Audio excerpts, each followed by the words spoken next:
अस्सलाम वालेकुम दोस्तों, माइक्रोसॉफ्ट एक्सेल जे ट्यूटोरियल में खुशामदीद।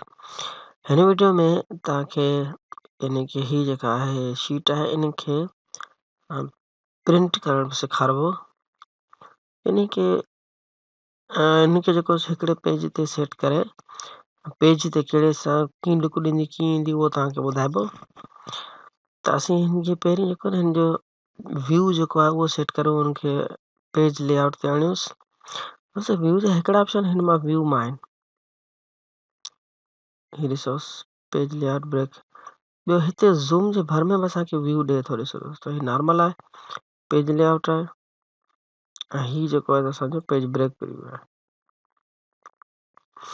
हिन में ॾिसोसि दोस्तों, शीट जेका न पेज ते सही न पई अचे।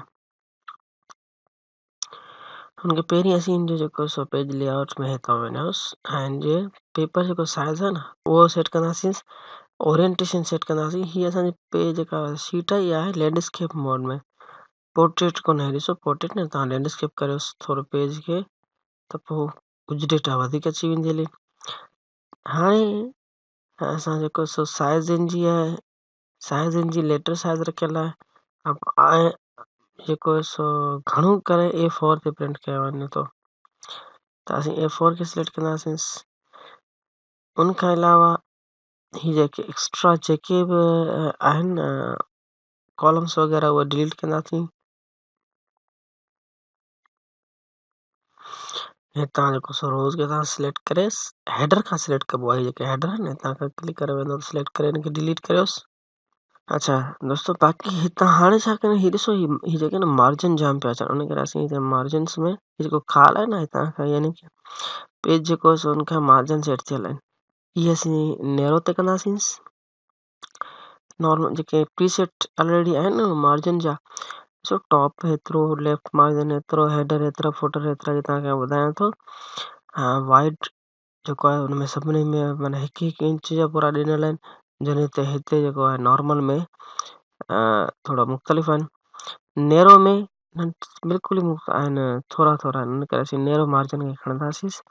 हाणे असीं एक्स्ट्रा जेको बि जेके आहिनि न उहे कॉलम अञा बि असां डिलीट करणा आहिनि। ॾिसो कॉन्टेक्ट जे कॉलम में डेटा आहे कोन, त असांखे ज़रूरत न आहे, असीं हिनखे डिलीट करियोसि।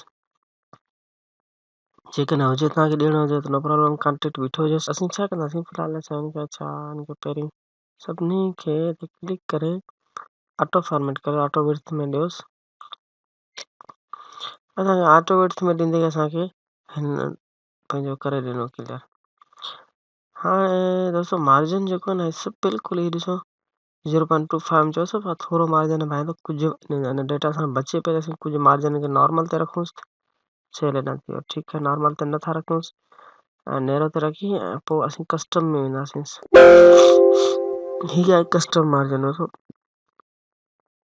0.25 लेफ्ट आहे, 0.25 राइट आहे, असीं 5 करता छॾियूं, 0.5 थोरो वधाए छॾियूंसि था। हाणे आई थिंक शीट सुठे नमूने फॉर्मेटेड नज़र अचे पई। हाणे हिन जो प्रिंट जो प्रीव्यू ॾिसंदासीं त ही प्रीव्यू में कीअं नज़र अचेसि थी। प्रिंट जो प्रीव्यू ॾिसण जे लाइ फाइल में ऐं ही बीठो आहे प्रिंट, तव्हां क्लिक करियोसि। ॾिसो प्रिंट ते क्लिक करे था, तव्हांखे ही लुक नज़र ईंदो।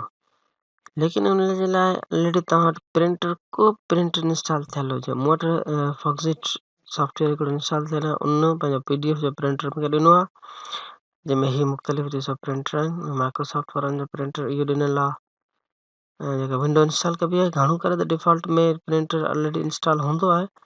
अदरवाइज़ तव्हां को प्रिंटर इंस्टॉल कबो या तव्हांजो डिफॉल्ट प्रिंटर हूंदो, जेकॾहिं उहो कलर्ड हूंदो त तव्हांखे हिते यानी कलर में नज़र ईंदी, पर जेकॾहिं ब्लैक एंड वाइट हूंदो त इहा साॻी शइ तव्हांखे ब्लैक एंड वाइट में नज़र ईंदी।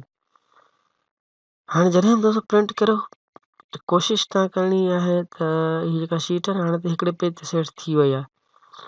जेकॾहिं थोरो अञा डिफरेंस हुजे त पोइ हिन प्रिंटिंग में तव्हां ॾिसोसि, पहिरीं ॻाल्हि असांखे सिलेक्ट करिणो आहे एक्टिव शीट, छो त असां एक्टिव शीट ई प्रिंट करणु चाहियूं पिया। मल्टीपुल शीट जेकॾहिं हुजनि त पोइ हुननि जे लाइ एंटायर वर्कबुक आहे, सॼो वर्कबुक, पर असीं सिर्फ़ु एक्टिव शीट प्रिंट करूं था। पेज जेके आहिनि तव्हां किथां खां केतिरा जेकॾहिं पेज हुजनि, हिन में जेको हिकिड़ो पेज आहे पर हिन में जेकॾहिं मल्टीपल पेज हुजनि त पोइ केतिरा पेज तव्हां प्रिंट करणु चाहियो था, यानी कि 1 खां वठी 5 ताईं या 6 ताईं etc।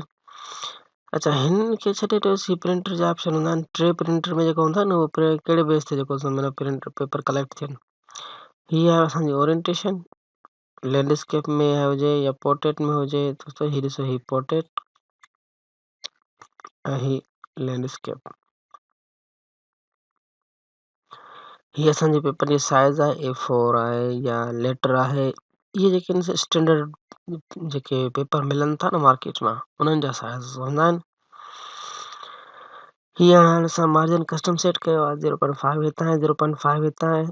अच्छा, मार्जिन जेके आहिनि तव्हां हितां हीअ ॾिसोसि बिल्कुलु ई कुंड ते, हिन खे तव्हां शो बि करे सघो था। हीअ ॾिसो मार्जिन्स आहिनि असांजा, ऐं हिन खे तव्हां हाइड बि करे सघो था। अच्छा, हाणे हिकु लास्ट आहे तव्हांखे ॿुधाइणी आहे, त प्रिंट जॾहिं करियो न त हिन कोशिशि करियो हिन खे स्केल ते रखंदा करियो। फिट 1 पेज जेकॾहिं वॾी शीट हुजे त 1 पेज ते फिट थी वेंदी हली। Fit all column on 1 page. हाणे ही बि 1 कॉलम ते फिट थींदी, इन जो तव्हांखे ॿुधाईंदो हलां। असां जेको ॿी शीट आहे हुनखे फिट करूं था, तव्हां ॾिसिजो हे सेकंड शीट आहे, इहा ॾिसो दोस्तो सेट न थियल आहे, लेकिन हिन में हीअ डेट असांखे ज़रूरत न आहे। ऐं हेॾा एक्स्ट्रा कॉलम्स जेका आहिनि इहो असां डिलीट कंदा हलूं। अच्छा, आई थिंक ही सेट थी वेंदी हली, पर असांखे कॉलम वधाइणा हुजनि त सपोज़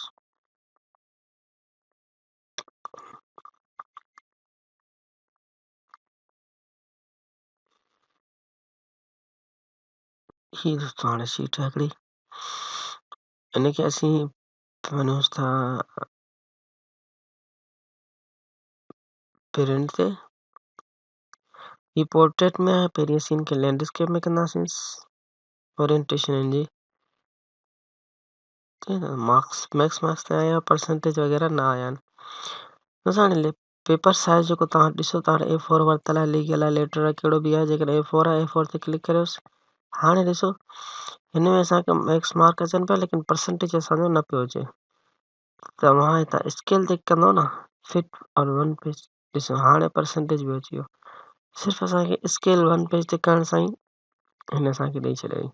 मार्जिन्स आहिनि, नैरो मार्जिन आहे, नॉर्मल मार्जिन आहे, त नॉर्मल मार्जिन ते हिन असांखे फिट करे ॾेई छॾियो। ॾिसो स्केल, सिर्फ़ु स्केल करण था मां तव्हांखे ॿुधायो, जॾहिं प्रिंटिंग तकड़ में जल्दी करो न, तव्हां हुनखे हूअं ई स्केल करे छॾंदा करोसि। ॾिसो प्रिंटिंग जे हिन हेतिरे वीडियो में एतिरे ई, वधीक जेके प्रिंटिंग जा ॿिया ऑप्शन आहिनि उहे तव्हांखे सेकंड वीडियो में तव्हांखे क्लियर कंदो इनशाअल्लाह।